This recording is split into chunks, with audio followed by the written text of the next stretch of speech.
Hola y bienvenidos a mi canal de YouTube una vez más. Hoy vamos a ver lo que es la continuación del caso de P. Diddy, es decir, el juicio. Ahí arriba, en la que está en pantalla, pueden ver el resto de mis casos. Acá abajo tienen mis redes sociales por si quieren seguirme en alguna de ellas. Y sin nada más que decir, comencemos.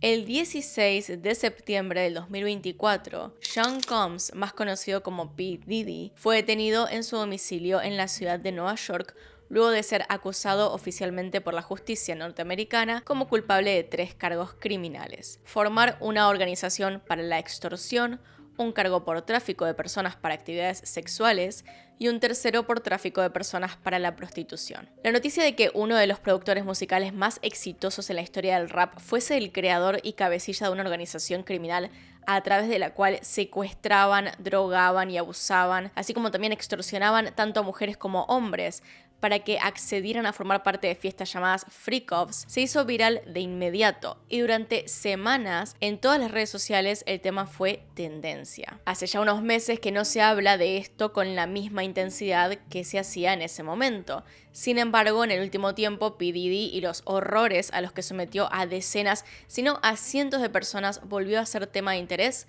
debido al inicio del juicio contra él, que al final fue por 5 cargos y no 3, como la fiscalía pretendió al principio del proceso.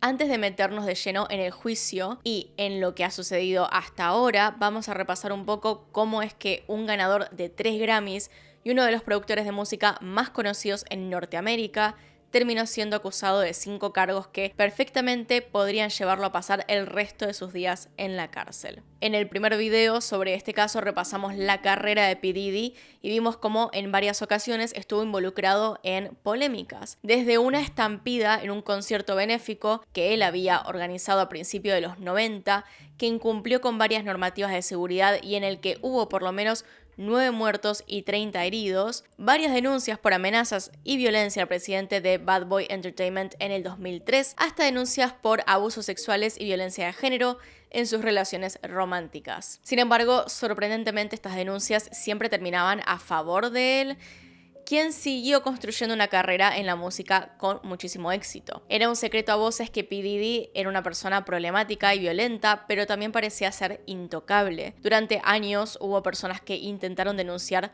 los horrores que vivieron a manos suyas, pero no fue hasta noviembre del 2023 cuando Cassandra Ventura, la exnovia del rapero, decidió denunciarlo, que la justicia decidió, por su parte, tomarse en serio lo que estaba sucediendo e ir de lleno contra esta figura, que durante décadas había sido completamente impune. Cabe aclarar que la investigación real, la investigación que iba por debajo, ya llevaba varios años, pero faltaba para poder realmente llevarlo ante la justicia y a la cárcel. Ese mismo año en que Cassandra lo denuncia, específicamente el 23 de septiembre del 2023, P. Diddy lanzó su 5º álbum de estudio, The Love Album Off the Grid, donde participaron artistas sumamente conocidos como Justin Bieber, The Weeknd, entre otros, pero igualmente no obtuvo un gran recibimiento por parte de la crítica, y ni Combs ni sus seguidores podían imaginarse lo que vendría en los meses siguientes, donde en vez de empezar una gira o dar a conocer su nuevo álbum, fue demandado por abusar física y sexualmente de su expareja,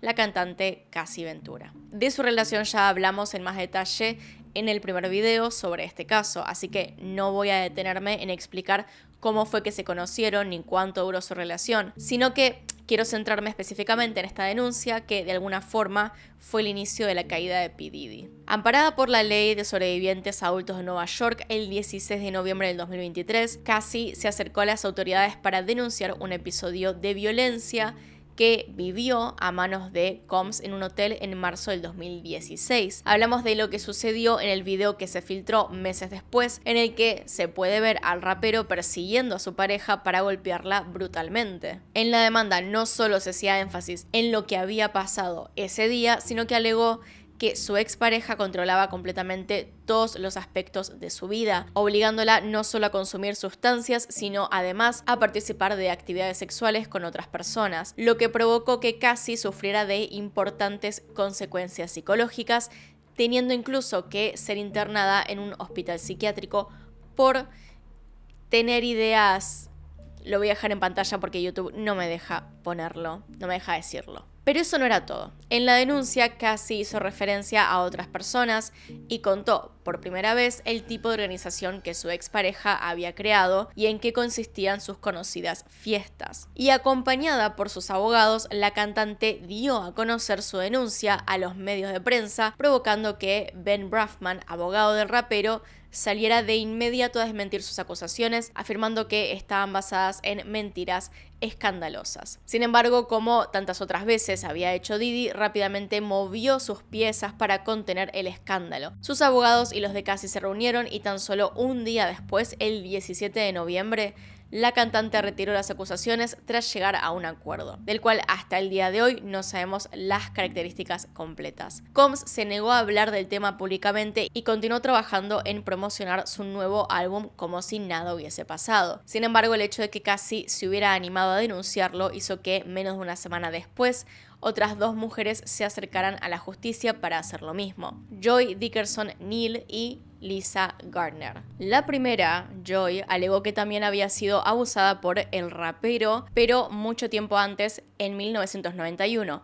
Mientras ella era estudiante de la Universidad de Siracusa. Durante esa época lo había conocido después de ser elegida para participar en el video musical de Straight from the Soul, una de sus canciones. Después de ese momento continuó en contacto con Diddy, quien una noche la invitó a cenar a un restaurante en la ciudad llamada Harlem. Joy no estaba interesada, pero el rapero continuó insistiendo hasta que ella, por el cansancio, aceptó. Naturalmente, durante la cita, Joy se levantó para ir al baño y cuando volvió, continuó con la cena como si nada, pero pronto se dio cuenta que parecía drogada.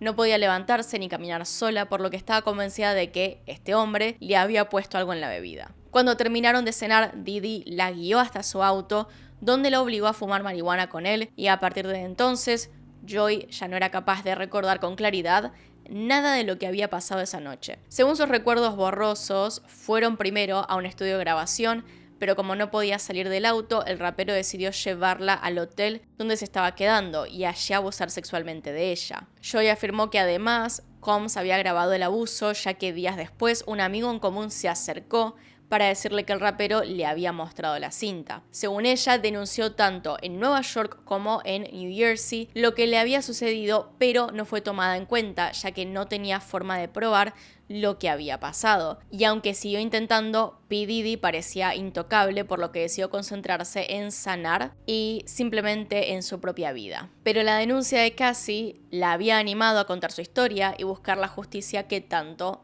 merecía. Lisa Gardner denunció a Sean Combs el mismo día que Joy, aunque también involucró a Aaron Hall, miembro de un grupo de R&B con el cual Diddy trabajaba para el momento de los hechos en 1990, cuando ella tenía nada más que 16 años. Aunque en su caso no sabemos tanto sobre el expediente de la denuncia como en el de Cassie o el de Joy, sabemos que Combs y Hall abusaron de ella después de darle varias bebidas alcohólicas para asegurarse que no pudiera defenderse o huir. Según lo que narró, Diddy la obligó a tener relaciones con él, mientras que su amigo la retenía contra el suelo. Cuando al día siguiente recuperó el conocimiento y les hizo saber que los denunciaría, Diddy la ahorcó hasta desmayarla, amenazando con matarla si lo hacía. Asustada, Lisa no volvió a hablar de lo que le había pasado hasta enterarse de las demás denuncias. Las noticias de otras dos denunciantes a la vez inspiró a otras mujeres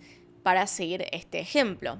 Era una especie de efecto dominó que había surgido con la denuncia de Cassie y que ponía a Diddy en el ojo de la tormenta. Y consciente de ello, el 6 de diciembre el rapero decidió hablar por primera vez públicamente sobre las acusaciones, subiendo una publicación. Es suficiente, en las últimas semanas me senté en silencio mirando cómo esta gente intenta asesinar mi carácter, destrozar mi reputación y legado. Cosas enfermas se han dicho de mí por personas que intentan conseguir un cheque rápido. Déjenme ser absolutamente claro, no hice ninguna de las cosas horribles que dicen que hice. Pelearé por mi nombre, mi familia y la verdad. Eso fue lo que escribió, pero las denuncias continuaron llegando mientras sus abogados seguían declarando que eran todas mentira. Ya en 2024, el 26 de febrero para ser más exactos, el primer hombre se animó a denunciar. Se trataba de un colega, un productor musical llamado Rodney Jones Jr., quien había sido contratado por el propio Diddy para producir 9 canciones de su álbum The Love Album. Según lo que consta en sus denuncias, mientras trabajaba para él, no solo intentó tocarlo sin su consentimiento, sino que lo obligó a contratar servicios de trabajadores sexuales e incluso intentó obligarlo a tener relaciones sexuales con un hombre mientras él miraba, alegando que era algo común y corriente en la industria musical. Esta es una de las muchas denuncias que continuaron llegando a la Fiscalía de Nueva York, que decidió pedir una orden de allanamiento para las mansiones del acusado en un intento de encontrar algún elemento que les permitiera comprobar las denuncias, específicamente que había formado o estaba involucrado de alguna forma en el tráfico sexual de personas. Los allanamientos se llevaron a cabo el 25 de marzo tanto en su casa en Los Ángeles como en la de Miami, de los cuales sus abogados se quejaron públicamente diciendo que los oficiales habían utilizado en ellos una fuerza militar excesiva, posiblemente una estrategia para desviar la atención de lo que se había encontrado en esos operativos. Según lo que se supo, en el dormitorio perteneciente a Combs en la casa de Miami, la policía halló varias armas de fuego y municiones, una cantidad extraña de zapatos de tacos de mujeres y varias decenas de juguetes sexuales. Por otra parte, hallaron cajas enteras de lubricantes y aceites de bebé, elementos que Cassie había nombrado en su denuncia, diciendo que Diddy la hacía untar cada 5 minutos aceite de bebé en la piel durante las fiestas Freak Off, para que su piel siempre brillara. Además de juguetes sexuales y varios elementos utilizados en prácticas de sadomasoquismo, la policía encontró suplementos para la difusión eréctil y una gran cantidad de drogas como ketamina, cocaína, metanfetamina, alprazolam o Xanax, hongos, entre otros. Cualquier cosa que ustedes se puedan imaginar que una persona puede usar para drogarse, la tenía. Aunque esto no se daría a conocer públicamente hasta el juicio, fue obvio que los allanamientos habían dado el resultado esperado porque a partir de ese momento el caso contra el rapero se volvió todavía más serio. Mientras las acusaciones seguían llegando y comenzaban ya a celebrarse ciertas audiencias por ellas, Diddy seguía manteniendo su inocencia, faltando a las instancias judiciales y en cierta forma actuando como si estuviese por encima de la justicia y las decenas de demandas civiles que había empezado a acumular, lo cual se entiende perfectamente porque la realidad es que sí estuvo por encima de la justicia durante muchísimo tiempo. Investigando especialmente los cargos que les nombré al principio, las autoridades federales y el FBI se unieron para llevar al cantante al banquillo de acusados y finalmente lograron conseguir las pruebas suficientes para hacerlo en septiembre de ese año, cuando lo detuvieron. Su abogado afirmó que Sean Combs no había estado huyendo, sino que por el contrario, el arresto había sido pacífico y él mismo se había entregado al enterarse de los cargos, ya que no tenía absolutamente nada que esconder. Al día siguiente, es decir, el 17 de septiembre, se llevó a cabo la audiencia de oficialización de cargos. Allí la Fiscalía de Nueva York dio a conocer de qué se lo acusaba y dio datos de las conocidas Freak Off, describiéndolas como espectáculos sexuales elaborados y producidos en los que P. Diddy, como jefe de una organización criminal, obligaba a las mujeres a participar en orgías con trabajadores sexuales masculinos a los que muchas veces drogaban para que participaran. Según lo que dijo la fiscalía, el modus operandi de estas fiestas era siempre el mismo. El círculo más cercano a Diddy en esta organización reservaba suites de lujosos hoteles y se aseguraban de buscar trabajadores sexuales, en su mayoría mujeres, para que trabajaran en la fiesta. Posteriormente las drogaban con cocaína, metanfetamina o oxicodona, sino también una mezcla de las tres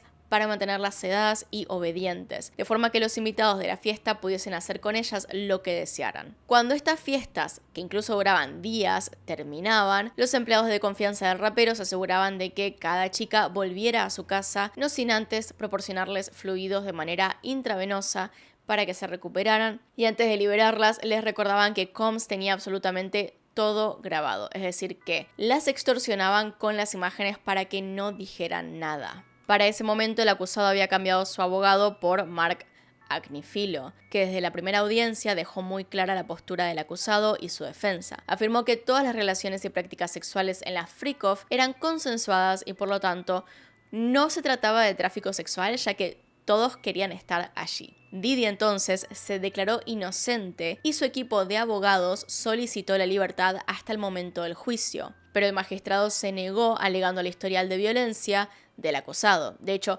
no solo determinó la cárcel preventiva hasta el juicio, sino que además le negó la posibilidad de salir bajo fianza, ya que la fiscalía había presentado pruebas de que con anterioridad el rapero se había comunicado con quienes le habían denunciado amenazándolos hasta que retiraran dichas denuncias. Los abogados ofrecieron poner al rapero bajo vigilancia 24 horas, sin embargo no fue suficiente para convencer al juez Andrew Carter Jr., quien mantuvo su decisión y dispuso la detención de Diddy en el Centro de Detención Metropolitano de Brooklyn hasta el 5 de mayo del 2025, fecha en la que se marcó el inicio de su juicio. Como decíamos antes, desde septiembre del año pasado que se dio a conocer que Diddy esperaría en prisión su juicio, el caso empezó a perder notoriedad y se empezó a hablar cada vez menos, pero eso no implica que no hubiese actividad en torno al mismo. En primer lugar, paralelamente, decenas de mujeres y algún que otro hombre continuaron demandando al rapero por abusos sexuales,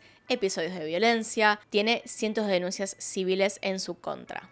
Desde la audiencia por la oficialización por los entonces 3 cargos contra Diddy, se han seguido diferentes pasos para poder iniciar el juicio en mayo de este año. Tras darse a conocer la fecha del juicio, siguiendo con el proceso tradicional de un juicio criminal en Estados Unidos, en abril del 2025, la Corte Judicial se contactó con una lista compuesta por cientos de posibles jurados. La lista de quienes respondieron fue entregada a ambas partes, es decir, a la Fiscalía y a la Defensa, para ser analizada en busca de quienes por algún motivo consideraran que no podría ser un jurado imparcial. Quienes sí quedaron seleccionados volvieron a ser contactados para anunciarles su selección y pedirles que se presentaran en el tribunal el día 5 de mayo. Durante ese mismo mes, la Fiscalía solicitó la adición de 2 cargos para ser añadidos al juicio y además que este se retrasara, ya que habían conseguido una nueva testigo a quien nombraron como víctima 2 y necesitaban más tiempo para organizar su argumento, incluyendo también su historia. Sin embargo, el juez ya elegido, Aaron Subramanian, negó esta segunda petición explicando que era muy cerca de la fecha pactada para cambiarla. Así que se continuó con el segundo paso de preparación previo al juicio, que implica que el juez entreviste a cada miembro del jurado para conocer su pasado y su opinión en cuanto a los temas referidos al caso, como el sexo, las drogas, la violencia de género, los abusos.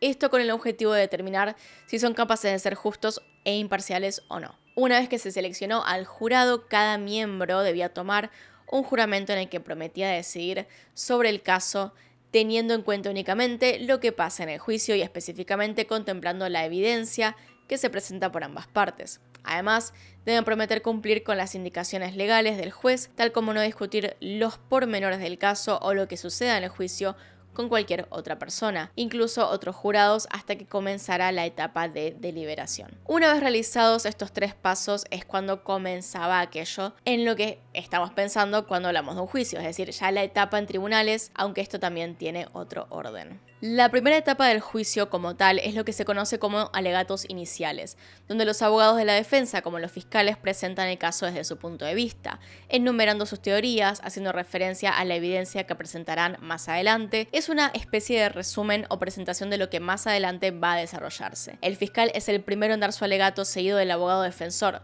Por cierto, nada de lo que se diga en esta etapa es considerado evidencia y por lo tanto los jurados no tienen por qué tenerlo en cuenta en su decisión. En este primer día del juicio, el fiscal hizo énfasis en cómo Sean Combs usó su influencia y fama para armar una organización criminal que le permitiera abastecer sus fiestas freak-off con recursos ilegales como las drogas y la contratación de trabajadoras sexuales, a las que hacía trabajar en esas fiestas donde se llevaban a cabo actividades sexuales que no estaban consensuadas por todas las partes y a las que las víctimas accedían por la coerción y violencia que el rapero ejercía sobre ellas. Durante su turno, la defensa del cantante admitió que se trataba de un sujeto celoso y que en varias ocasiones sus celos lo transformaban en un individuo violento con sus parejas. Sin embargo, se negó rotundamente que hubiese obligado a participar a las víctimas de su fiesta, haciendo énfasis en que todo lo que allí sucedía era consensuado. El abogado Agni Filo concluyó su alegato inicial diciendo que el abuso físico contra su expareja y el gusto de su cliente por el aceite de bebé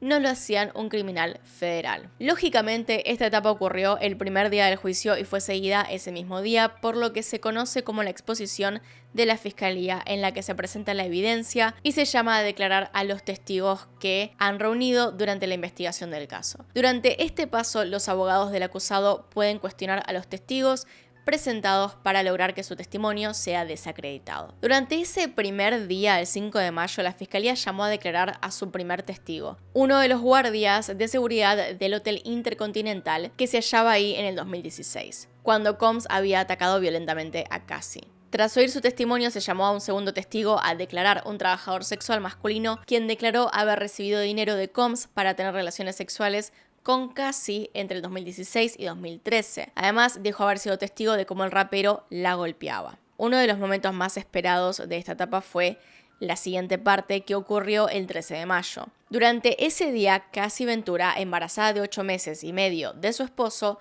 subió al estrado para declarar por primera vez, y en ese primer momento Cassie narró cómo conoció al acusado en 2006, cuando tenía 19 años, cuando firmó con Bad Boy Entertainment para volverse una de sus artistas. Según lo que contó, su relación se volvió romántica un par de años después, cuando los festejos de su cumpleaños número 21 en Las Vegas, Diddy la besó. Como Diddy era, en cierta forma, su representante, Cassie sentía que tenía su carrera en manos de él y que desde un principio era él quien tomaba las decisiones no solo respecto a su música, sino en todo lo que tenía que ver con ella, su personalidad y todo lo que hacía. Pronto la relación dejó de ser divertida, las discusiones eran violentas y aseguró que Diddy casi siempre terminaba maltratándola físicamente. Dijo, me golpeaba la cabeza, me derribaba, me arrastraba, me pateaba y me pisoteaba la cabeza si me caía. Muchas veces esos ataques eran desatados por cosas pequeñas que ella hacía, sin embargo la mayoría de las veces tenía que ver con los cambios de humor constantes de él. O sea, no le daba algún tipo de argumento respecto a por qué se enojaba. Agregó que cuando por algún motivo no le respondía el celular, Combs seguía llamándola sin parar hasta que contestara, y si no lo hacía, enviaba a sus guardias de seguridad y guardaespaldas a que la fueran a buscar. Durante los primeros años de relación fue cuando la introdujo a estas fiestas freak off. Según lo que Cassie dijo, empezó proponiéndole tener relaciones sexuales con otro hombre mientras él observaba. Desde un primer momento sintió que no tenía opción más que aceptar. A sus 25 años y estando enamorada, Cassie quería hacerlo feliz, así que terminó por aceptar lo que se volvió una costumbre para Diddy, que conseguía hombres para que se acostaran con su novia hasta terminar llevándola a las freak off. De estas fiestas, dijo que llegaban a durar días en los que el rapero no le permitía dormir y que para disociarse de lo que estaba viviendo consumía drogas. La ropa que usaba y hasta cómo llevaba las uñas durante estas fiestas era decidido por Combs, y si a él no le gustaba algo, sus empleados le quitaban sus cosas y se las tiraban. En cuanto a los recuerdos de lo que pasaba durante las fiestas, dijo que recordaba cómo su pareja había llegado a orinarle encima o le exigía a uno de sus invitados que lo hiciera, lo que la hacía sentir sin lugar a duda humillada. Aseguró que para organizar estos eventos, Combs y su círculo utilizaban alias para que nadie sospechara que eran ellos quienes estaban reservando esa habitación. Afirmó que el rapero tenía requisitos muy específicos sobre las chicas que deseaba en su fiesta y que debía aprobar una por una, mientras además se verificaba si alguna de ellas pertenecía a la policía. Sobre los invitados afirmó que había de todos los estados y que en más de una ocasión Combs le pidió ayuda, ya fuese para seleccionar a las chicas u organizar los viajes de ida y vuelta de los invitados. Finalmente, en cuanto al episodio del 2016 en el hotel, dijo que se dio cuando intentó escapar en una de las freak-offs. Su testimonio fue seguido de un interrogatorio por Ana Estebao, una de las abogadas del rapero, con la clara intención de demostrar que su participación en la freak-off fueron voluntarias. Como parte de ello, mostró mensajes que Cassie le había enviado a Diddy en los que decía que siempre estoy lista para enloquecer y no puedo esperar antes de una de las fiestas. Además, intentó demostrar que el comportamiento violento de su cliente estaba relacionado con su consumo de sustancias, argumentando que la época más violenta de su relación con Cassie había sido mientras desarrollaba una adicción a los opiáceos, con los que acabó teniendo una sobredosis en 2012. Según la abogada, era a causa de las drogas que Sean Combs tenía cambios de humor y episodios violentos contra ella. Teniendo en cuenta el estado avanzado del embarazo de Cassie, el juez determinó que solo podrían interrogarla por 2 días y mantuvo su promesa para asegurar que la víctima estuviera cuidada. Esta etapa del juicio fue la más larga hasta ahora y constó de 6 semanas en los que la fiscalía llamó a 34 testigos al estrado para demostrar cómo el acusado amenazaba y utilizaba la violencia para abusar de mujeres y asegurarse de que no lo denunciaran. Además de Cassie, declaró también una de sus exnovias bajo el seudónimo de Jane, que mantuvo un noviazgo con el acusado durante 3 años, en los que Combs la obligó a participar de la freak-off, proporcionando drogas muchas veces sin su consentimiento. También declararon varios ex empleados del productor musical que afirmaron ver cómo este era violento con Cassie. Muchos de ellos incluso admitieron haber ayudado al rapero a cometer delitos, destacando entre ellos aquellos que recibieron dinero para participar de encuentros sexuales que muchas veces no eran deseados. La madre de Cassie también declaró corroborando la historia de su hija e incluso su exnovio, el rapero Kid Cudi. Tomó lugar en el estrado para declarar que Combs había enviado gente para que entrara a su casa e incendiara su auto por estar con Cassie. Cuando la fiscalía terminó de presentar su caso, la defensa del acusado pidió que se desestimara el mismo, lo cual es una maniobra muy común en este punto del juicio que muy pocas veces sale victoriosa. De todas formas, al solicitarla, la abogada defensora Alexandra Shapiro dijo que los cargos de los que se acusaba a su cliente eran en realidad acciones personales que correspondían a sus relaciones románticas y que si bien quienes trabajaban para él muchas veces lo habían ayudado a organizar viajes y otras cosas a su nombre, nada de ello implicaba un delito federal. Sorprendentemente, la defensa no presentó ningún testigo, por lo que el juicio se hizo mucho más corto de lo esperado. Ni siquiera Diddy subió al estrado a testificar, y cuando el juez le preguntó si era su decisión, este afirmó que era algo que él había elegido. Lo que sí hicieron fue un repaso de la evidencia que habían llevado, como los mensajes de texto, y tras ello se pasó a los argumentos o alegatos finales. Durante los alegatos finales, 2 de los fiscales resumieron el caso afirmando que el acusado claramente había forzado a por lo menos 2 de sus exnovias a tener relaciones sexuales con trabajadores sexuales masculinos para su propia satisfacción. Citaron textualmente parte del testimonio de ambas mujeres, además de hacer referencia a piezas de evidencia que habían presentado. El abogado principal de Combs, Marks Agnifilo, fue quien finalmente cerró el caso por parte de la defensa el 27 de junio, y con el mismo tono sarcástico que utilizaron él y sus colegas desde el principio, afirmó que la fiscalía había exagerado hasta casi crear una novela del consumo de drogas y la forma de vida de su cliente, pintándolo como un criminal federal, cuando en realidad solo es un individuo con problemas de sustancias. Como en esta época la última palabra es de la fiscalía, fue la asistente de fiscal Maureen Comey quien terminó con los alegatos diciendo que la defensa estaba armando excusas para el comportamiento criminal del cantante y dirigiéndose directamente al jurado. Le pidió que no dejaran a Combs salirse con la suya y que le demostraran que no está por encima de la ley. Luego de unos días de deliberación, finalmente el jurado llegó a un veredicto, y la mejor definición que les puedo dar es decepcionante. Como vimos, Puff Daddy estaba en juicio por 5 cargos, pero solo en 2 de ellos, los más leves, fue encontrado no culpable. Del resto fue absuelto. Se lo encontró no culpable de tráfico sexual mediante fuerza, fraude o coerción, y conspiración con fines de extorsión. Sí fue hallado culpable de 2 cargos relacionados con transporte con fines de prostitución. Estos cargos se refieren a su responsabilidad al trasladar a sus exparejas, Cassandra Cassie Ventura y otra mujer identificada como Jane Doe, para estos fines. La ley Mann, aprobada en 1910, prohíbe transportar a personas a través de las fronteras estatales para actividades sexuales ilegales. El abogado de Diddy quiso que caminara libre ese mismo día en que se escuchó el veredicto, pero el juez dijo que todavía debían esperar. En cuanto a si irá o no a prisión, se espera que pase menos de 20 años por los cargos menores. Y si bien esta noticia causó mucho revuelo, también hay que entender que había que probar los crímenes más allá de toda duda razonable. Lo que extrañó más de todo esto es que parecía haber pruebas más que suficientes para declararlo culpable. Las hijas e hijo de Diddy se mostraron contentos ante las noticias acerca del veredicto. La sentencia de todas formas tiene fecha para el 3 de octubre, es decir que todavía falta para que sepamos realmente qué es lo que va a pasar, pero en definitiva evitaría la cadena perpetua. Diddy no camina libre de todos modos y en una historia que se volvió viral en internet parece ser que fue recibido en prisión por reclusos aplaudiendo y gritando. Después de todo, escapó una pena severa a pesar de todo lo que parecía haber hecho. Si no se puede probar, no se le puede condenar. Recordemos todas las condenas que vimos en este canal que no se cumplieron a rajatabla por el tiempo que ya habían pasado los sentenciados en prisión durante el juicio y en sus etapas previas, así como el famoso buen comportamiento. Así que no sabemos todavía cuánto tiempo va a pasar en prisión, aunque muchas personas temen que sea poco, muy poco.